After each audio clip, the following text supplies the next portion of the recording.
स्वागत है आपका धनगढ़ केमिस्ट्री लेक्चर के अंदर। और आज हम डिस्कस करने वाले हैं शुक्राणु की संरचना के बारे में। शुक्राणु क्या है, कहाँ पे पाए जाते हैं और किस में प्रेजेंट होते हैं, उनके बारे में डिस्कस करेंगे। आओ हम इसके बारे में डिस्कस करते हैं। शुक्राणु जो होते हैं मेल पार्ट, नर के अंदर उसके वृषण के अंदर इनका क्या होता है, शुक्राणु का क्या होता है, फॉर्मेशन होता है। शुक्राणु का फॉर्मेशन कहाँ होता है, वृषण के अंदर। शुक्राणु को क्या कह सकते हैं अपन, युग्मक, गैमेट भी बोल सकते हैं अपन इसको, शुक्राणु के अंदर। तो नर के अंदर क्या होता है कि जो वृषण होते हैं वो बॉडी के बाहर की साइड पे होते हैं, उदर गुहा में प्रेजेंट होते हैं, उदर गुहा से बाहर की साइड प्रेजेंट होते हैं। ये वहाँ प्रेजेंट होने का रीज़न ये होता है कि अपनी बॉडी के टेम्परेचर से इनका टेम्परेचर कितना कम होना चाहिए, 2 से 2.5 डिग्री जो टेम्परेचर है वो कम होना चाहिए। क्यों? क्योंकि ये क्या होता है कि उस जो बॉडी का जो टेम्परेचर है उसमें ये सर्वाइव नहीं कर पाते, तो इसीलिए उदर गुहा से बाहर की ओर प्रेजेंट होते हैं नर के अंदर। नर के अंदर क्या होता है कि एक स्खलन की क्रिया में 200 से 300 मिलियन क्या निकलते हैं, शुक्राणु एक स्खलन की क्रिया में बाहर निकलते हैं, मिलियन बाहर निकलते हैं। लड़कों में क्या होता है कि लड़कों में जो स्पर्म का निर्माण होता है वो कंटिन्यू होता है। मतलब अपन ये बोल सकते हैं कि इनमें लड़कों में प्यूबर्टी एज आती है 13 के बाद, लड़कों में जो प्यूबर्टी एज होती है वो 14 के बाद आती है। अपन ये बोल सकते हैं यहाँ पे इस एज में ही इनके बाद शुक्राणु का क्या होता है, इनमें फॉर्मेशन होना स्टार्ट होता है। फॉर्मेशन होने के बाद शुक्राणु की कंटिन्यू इनमें फॉर्मेशन रहता है और इस प्रकार से उसको जिसके अंदर से ये कंप्लीटली सर्वाइव करते हैं उसको कहा जाता है सीमन। सीमन के अंदर ये 200 से 300 मिलियन, क्योंकि 10% ही शुक्राणु होते हैं। कितने परसेंट हो सकते हैं, 10% इसमें शुक्राणु होते हैं। अभी पढ़ेंगे प्रोस्टेट ग्रंथि से कौन से क्या निकलता है, तो 10% शुक्राणु होते हैं, बाकी उसमें और जो लिक्विड मटेरियल होता है। तो यहाँ जो 14 ईयर्स के बाद इनमें क्या होता है, शुक्राणु का फॉर्मेशन होना स्टार्ट होता है। लेकिन लड़कियों में क्या होता है कि फॉर्मेशन कब से स्टार्ट होता है, जब वो माँ के गर्भ में होती है तभी से उनमें फिटस अवस्था में होती है, तभी से उनमें ओवम का बनना और oogenesis यानी अंड जनन की जो क्रिया है वो स्टार्ट हो जाती है। लड़कों के अंदर क्या होता है कि 19 ईयर्स से भी बोल सकते हैं या फिर 80 ईयर्स तक भी अपन क्या कह सकते हैं कि यहाँ पे जो 90 साल या 80 साल तक इनमें क्या होता है कि लड़कों में स्पर्म का फॉर्मेशन हो सकता है, वो आगे जाकर के पिता बन सकते हैं, अपन नेचुरल बात करें तो यहाँ पे। लेकिन लड़कियों में क्या होता है कि फीमेल के अंदर ये क्रिया सिर्फ 45 एज तक ही कंप्लीट रहती है, 45 या ज़्यादा से ज़्यादा 50 साल, उससे ज़्यादा वो क्या करती, सर्वाइव नहीं कर पाती। क्यों? क्योंकि उनमें मेनेस्ट्रुअल साइकिल बंद हो जाता है। मेनेस्ट्रुअल साइकिल की बात अपन आगे करेंगे। मेनेस्ट्रुअल साइकिल में बंद हो जाता है और बंद होने के बाद उनमें वो ओवम का फॉर्मेशन नहीं हो सकता है। इस वजह से क्या होता है कि मेनेस्ट्रुअल साइकिल बंद होने के बाद उनमें 45 या 50 तक ही ओवम का फॉर्मेशन बंद होता है। उसके बाद वो बेबी बर्थ नहीं कर सकती है वो आगे जा कर के। लेकिन क्या होता है कि आज की जनरेशन की अगर हम बात करें तो आज की जनरेशन में क्या है कंडीशन की, अपने सामने अधिकतर क्या होता है 35 या फिर अपन बोल सकते हैं 40, बस इस एज तक ही वो आगे जाकर के एक बर्थ बेबी का निर्माण कर सकती है। क्योंकि कभी कभी क्या होता है कि पोल्यूशन की वजह से गर्भ में कई सारी प्रॉब्लम्स आ जाती है, बहुत सारी दिक्कत आने लग जाती है, तो जिसके बारे में अपन जनरल बात कर रहे हैं अभी, तो बहुत सारी प्रॉब्लम्स होती हैं। तो आजकल क्या है कि ये सब किसकी वजह से हो रहा है, खान पीन की वजह से या फिर अपन बोल सकते हैं पोल्यूशन की वजह से। ठीक है, अब अपन बात कर लेते हैं, ये तो हो गई अपनी ओवरऑल शुक्राणु की संरचना के बारे में, तो ये तो अपनी नॉर्मल जानकारी हो गई। अब शुक्राणु की संरचना, शुक्राणु कैसे दिखते हैं और उनके बारे में बात करते हैं। ये है शुक्राणु वाला पार्ट है, इसमें 3 पार्ट्स में डिवाइड किया गया है। अब नॉर्मली आपको ये ऐसा दिखेगा, हेड वाला पार्ट इसका और ये इसकी टेल रीजन। लेकिन अगर इसको अपन माइक्रोस्कोपिक के आराम से देखें तो ये इस तरह से दिखेगा, आपके सामने जो संरचना दिख रही है। इसके अंदर सबसे पहला जो पार्ट होता है, ये वाला जो आपको दिख रहा है, इसको बोला जाता है एक्रोसोम। और एक्रोसोम क्वेश्चन बनता है इसका ऑब्जेक्टिव कि एक्रोसोम क्या है, किससे, एक्रोसोम का निर्माण किससे होता है, तो गोल्जी बॉडी से होता है। गोल्जी बॉडी क्या है, तो सेल्स के अंदर जो कोशिकांग होते हैं, कोशिकांग के अंदर गोल्जी बॉडी प्रेजेंट होती है। तो वहाँ पे ही आगे जाकर के क्या होता है कि शुक्राणु के हेड पार्ट पे, इस वाले हेड वाले पार्ट पे क्या होता है, गोल्जी बॉडी क्या हो जाती है, यहाँ पे इकट्ठी हो जाती है और आगे जाकर के धीरे धीरे करके यहाँ पे एक टोपी नुमा संरचना बना लेती है, जिसको बोला जाता है एक्रोसोम कण। ये क्या करता है कि जब भी किसी ओवम को, अंड को, ये क्या है, अंड है, फर्टिलाइजेशन की क्रिया होगी तो उसके अंदर क्या होता है कि यहाँ पे अंडकोश झिल्लियों को पे जोना पेलुसिडा और कोरोना रेडिएटा जो 2 झिल्लियाँ होती है उनको भेजने का काम कौन करता है, एक्रोसोम कण करता है, क्योंकि तिरछा होता है, ऐसा होता है, तो यहाँ पे इसको भेजने का काम करता है, एक्रोसोम कण होता है। गोल्जी बॉडी से इसका फॉर्मेशन होता है। फर्स्ट क्वेश्चन आपका यहाँ बनता है, इसके द्वारा कौन सा एंजाइम रिलीज होता है, स्पर्म लाइसिन नामक एंजाइम इसके द्वारा रिलीज होता है। तो ये हो गई इसकी बात अपनी।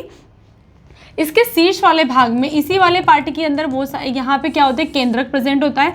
बाकी वाले पार्ट में एक इसमें छोटा सा केंद्रक प्रेजेंट होता है, लेकिन इसमें केंद्रिका नहीं पाई जाती है। तो मैं यहाँ लिख देती हूँ कि इसमें केंद्रक तो प्रेजेंट होता है, लेकिन इसकी केंद्रिका इसमें नहीं होती है।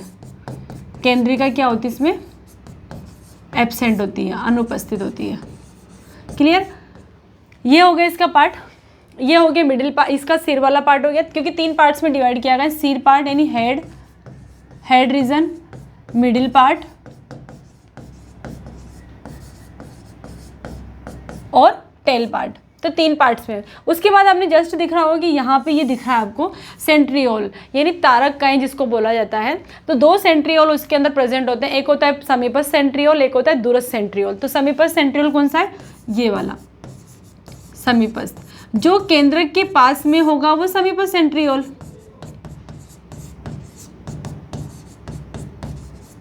ओके, और ये जो दूर होगा वो कौन सा होगा, दूरस्थ सेंट्रियोल। ये दोनों सेंट्रियोल, अब जो दूरस्थ सेंट्रियोल होता है उससे कुछ एक्सिस फिलामेंट आगे निकलते हैं। कौन से फिलामेंट, आपको जो ग्रीन कलर के दिख रहे हैं ये फिलामेंट कहाँ तक जाते हैं, टेल रीजन तक जाते हैं, और उसको एनर्जी देने का काम करते हैं। एनर्जी देने का काम तो क्या माइटोकॉन्ड्रिया करता है, लेकिन ये टेल रीजन तक क्या करते हैं, अक्षीय फिलामेंट आगे जाते हैं। कौन से पार्ट से निकलते हैं, दूरस्थ फिलामेंट से निकलते हैं, तो इनको बोलते हैं अक्षीय फिलामेंट, अक्षीय तंतु। क्लियर। जो अक्षीय तंतु है इसके टेल रीजन यानी कि इसके पुच्छ पार्ट के लास्ट वाले पार्ट तक ये प्रेजेंट होते हैं। इसके अंदर कुछ यहाँ पे पाए जाते हैं, इनको बोलते हैं माइटोकॉन्ड्रिया, और उनके बीच में कुछ होता है निबेन कण आच्छाद होते हैं। ये इस तरह से आपको ये दिख रहा होगा, इस तरह से माइटोकॉन्ड्रिया प्रेजेंट होते हैं।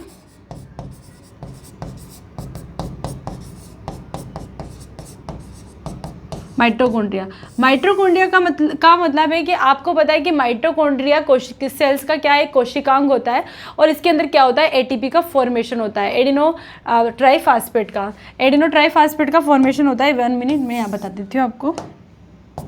एटीपी, अब देखो एटीपी का फुल फॉर्म होता है एडिनोसिन ट्राइफास्फेट, लिख देती हूँ, नोसिन ट्राइफास्फेट। एडिनोसिन ट्राइफास्फेट क्या करता है, जब टूटता है तो इसमें से इनऑर्गेनिक फास्फेट और एडीपी बाहर निकलता है टूटने के बाद, तो इससे क्या निकलती है, एनर्जी निकलती है, आईपी, और अपन बोल सकते हैं एडीपी। तो ये टूटने के बाद अपने को क्या देता है, ऊर्जा देता है, एनर्जी देने का काम करता है। तो जब ये एनर्जी देता है तो उस एनर्जी से ही आगे चल करके क्या करते हैं, शुक्राणु क्या करते हैं, मूव करते हैं, क्योंकि इनको एनर्जी तो चाहिए ना, एक स्थान से दूसरे स्थान पर इनको जाना है, मादा की योनि के अंदर इनको अंदर जाना है। तो यहाँ पे जब ये अंदर जाएंगे, इस जगह पे ये फीमेल पार्ट है, इसके अंदर जब शुक्राणु का अंदर जाएंगे तो यहाँ पे इनको सर्वाइव करने के लिए कोई इनको एनर्जी की आवश्यकता होगी। ऐसा तो नहीं है कि इनको कोई धक्का दे रहा है कि अंदर चले जाएंगे, तो नहीं, ऐसा नहीं है। तो इनको एनर्जी की आवश्यकता होगी, और वो एनर्जी इनको कहाँ से मिलेगी, माइटोकॉन्ड्रिया से मिलेगी। तो जो माइटोकॉन्ड्रिया है वो इस वाले पार्ट में प्रेजेंट होते हैं यहाँ पे, और ये जो पार्ट है वो एटीपी के द्वारा इनको क्या मिलता है, माइटोकॉन्ड्रिया है ना। इसके बाहर की साइड पे क्या होते हैं, निबेन कण आच्छाद होते हैं, निबेन कण आच्छाद प्रेजेंट होता है, जिसको बोल सकते हैं अपन। बाहर की साइड पे एक माइलिन शीत होता है, पहले तो माइलिन शीत, या फिर बोल सकते हैं स्तर, माइलिन का स्तर प्रेजेंट होता है। अब इसके बाहर की साइड पे निबेन कण आच्छाद प्रेजेंट होते हैं।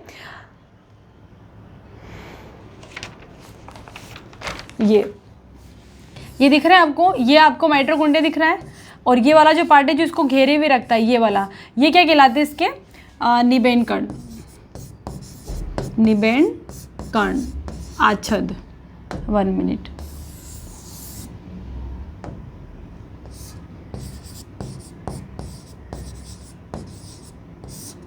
प्रेजेंट होते हैं। तो ये हो गया अपना पार्ट, मिडिल पार्ट जिसको अपन बोल सकते हैं, और ये हो गया नेक रीजन। कलर चेंज कर लेती हूँ इसका, ये हो गया गर्दन वाला पार्ट और ये हो गया मध्य पार्ट, मध्य भाग। अब है टेल रीजन। तो टेल रीजन में तो जो अक्षीय तंतु है वो आगे जाकर के ये करते हैं, तो इस वाले पार्ट को बोलते हैं पुच्छ या फिर टेल।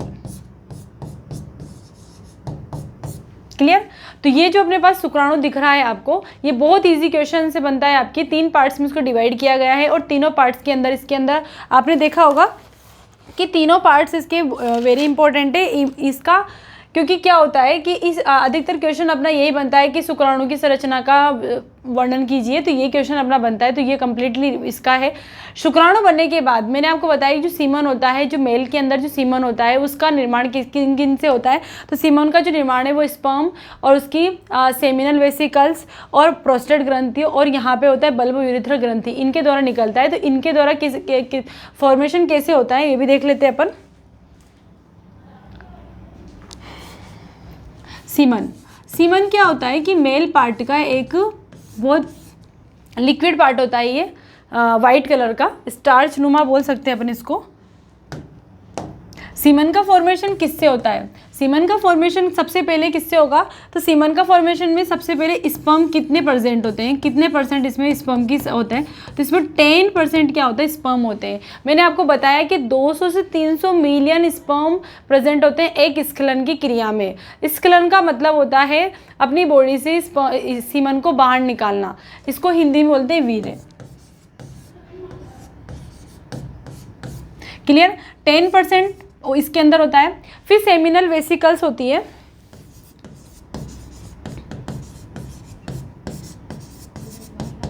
सेमिनल वेसिकल कितने परसेंट इसका पार्ट बनाती है? तो 60% पार्ट बनाती है सीमन का, जिसके अंदर क्या प्रेजेंट होता है? फ्रक्टोज। फ्रक्टोज ये होती है मीठी शर्करा होती है, मीठी शर्करा होती है, फलों की शर्करा भी पर बोल सकते हैं। फ्रक्टोज यानी फल से फ्रूट की शर्करा होती है, तो ये मीठी शर्करा होती है सेमिनल वेसिकल्स के अंदर। सेमिनल वेसिकल्स के अंदर 60% पार्ट बनाती है सीमन का। उसके बाद होता है प्रोस्टेट ग्रंथि।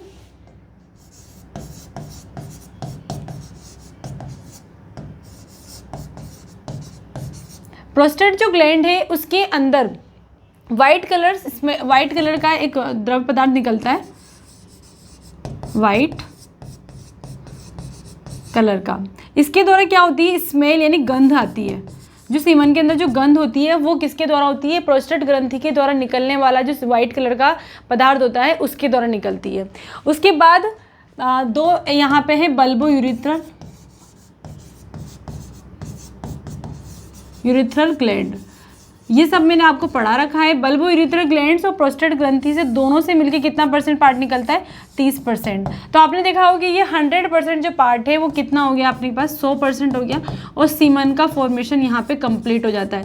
तो जो सीमन होता है वो मेल पार्ट्स में इज़ वेरी इंपॉर्टेंट होता है। इसी से आगे जाकर स्पर्म क्या होते हैं सीमन के अंदर, क्या होता है कि वो सर्वाइव करते हैं, क्योंकि उनमें 10% सीमन के अंदर स्पर्म प्रेजेंट होते हैं। और उसी के जब उनको मादा की योनि के अंदर जब उनको स्खलन की क्रिया द्वारा एक्जिकुलेशन के द्वारा जब छोड़ा जाता है, तो उसी लिक्विड्स के थ्रू वो क्या करते हैं? आगे सर्वाइव करते हैं, और जाने के बाद वहाँ जाकर के वो फैलोपियन ट्यूब के अंदर जो ओवम प्रेजेंट होता है उसको फर्टिलाइज करते हैं, और आगे जाकर के एक बेबी का मतलब फिटस का फॉर्मेशन होता है। तो जो ये क्रिया है सीमन के अंदर, जो स्पर्म है उनका एक क्रिया होती है, क्योंकि सभी का एक मेन रोल प्ले करते हैं यहाँ पे। क्या होता है कि कभी कभी 60% जो स्पर्म की नॉर्मल शेप होना चाहिए, मतलब अधिकतर जो स्पर्म होते हैं उनका कैसा शेप होना चाहिए? नॉर्मल शेप होना चाहिए। लेकिन 40% ऐसे होते हैं जो कैसे होते हैं? तेज़ी से दौड़ने की क्षमता रखते हैं। अब आप सोच रहे होंगे कि यहाँ पे जो स्पर्म है वो इनको एनर्जी मिलती है, वो माइटोकॉन्ड्रिया से इनको एनर्जी मिल जाती है, क्योंकि माइटोकॉन्ड्रिया के अंदर एटीपी का फॉर्मेशन होता है, वहाँ से इनको एनर्जी मिल जाती है। लेकिन आप सोच रहे होंगे कि इतने सारे स्पर्म में से क्या सारे स्पर्म उनको एक ओवम को फर्टिलाइज करते? तो नहीं, ऐसा नहीं होता है, क्योंकि ओवम का फर्टिलाइजेशन जब होता है तो ओवम के बाहर की साइड पे जैसे ही कोई भी स्पर्म जो तेज़ी से दौड़ने वाला होता है, पहली बात तो ये है कि स्पर्म के अंदर उन स्पर्म को मतलब शुक्राणु को चुना जाता है जो तेज़ी से दौड़ने वाले होते हैं, मतलब उनकी शेप की बात नहीं करें, जो तेज़ी से दौड़ के जाएगा वही आगे जाकर के क्या करेगा, ओवम को फर्टिलाइज करेगा। जब ये ओवम को फर्टिलाइज करता है तो ये अंदर की साइड में प्रवेश कर जाता है, इसके टेल वाला पार्ट बाहर रह जाता है और इस यहाँ पे और टेल वाला पार्ट बाहर रह गया, और इसके बाद इसकी बाहर की साइड पे एक लेयर बन जाती है ताकि कोई दूसरा स्पर्म अंदर की ओर प्रवेश ना करे, एंट्री नहीं ले। इसी वजह से एक बार में एक ही स्पर्म क्या करता है, अंदर की ओर प्रवेश करता है। उसके बाद उसकी चारों तरफ एक कवर बन जाता है और उसके बाद उसके अंदर दूसरा स्पर्म एंट्री नहीं करता है। तो यहाँ जो बात कर रहे हैं अपन स्पर्म की, ये शुक्राणु की संरचना इज़ वेरी इंपॉर्टेंट है लेक्चर के अंदर। आज के लिए इतना ही है, काफ़ी है। Thank you.